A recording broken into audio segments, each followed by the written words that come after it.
யூசுவலா மரத்தோட பக்கத்துல கோவில் இருக்கும். ஆனா இங்க மரத்தோட நடுவுல கோவில் இருக்கு சொன்னா நம்புவீங்களா?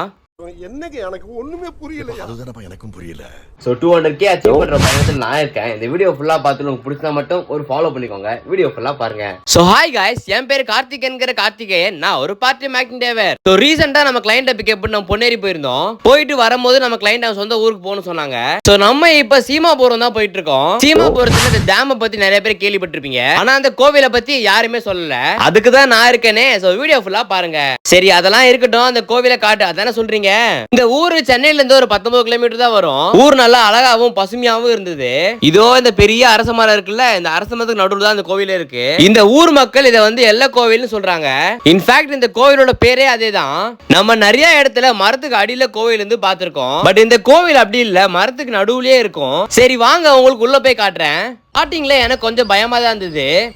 இந்த மரத்துக்கு அடியில தான் இருக்கு, மரத்துக்கு உள்ள தான் போகணும் நம்ம.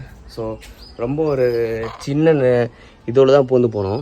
பாருங்கள் ஃபுல்லாக மரம் தான். இவ்வளோ பெரிய மரத்துக்கு அடியில் இந்த கோவில் இருக்குது. ஒரு சின்ன நுழைவாளியில் போனோம்னா ஒரு ஆள் தான் உள்ளே வர முடியும். இங்கே பாருங்கள் சைடில் புத்து பார்த்தீங்களா, மரத்தோட அடியில் அம்மன் இருக்காங்க. அந்த மரத்தோட அடியில் அழகாகவும் அமைதியாகவும் ஒரு அம்மன் உட்காந்துருந்தாங்க. பெரிய மரம், மரத்துக்கு அடியில் உள்ள குடஞ்சி உள்ளதான் வர மாதிரி இருக்குது.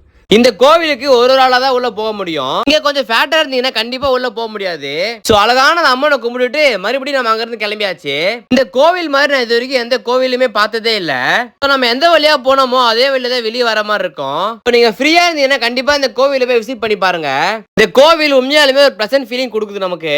சென்னையில இருந்து வெறும் 45 மினிட்ஸ் தான் ஆகும் இந்த கோவிலுக்கு. நீங்க ஃப்ரீயா இருந்தீங்கன்னா கண்டிப்பா இந்த கோவிலை பாருங்க. சோ நான் வீடியோ முடிச்சுக்கிறேன். Tata bye take care. அடுத்த வீடியோல பார்க்கலாம். தேங்க்யூ.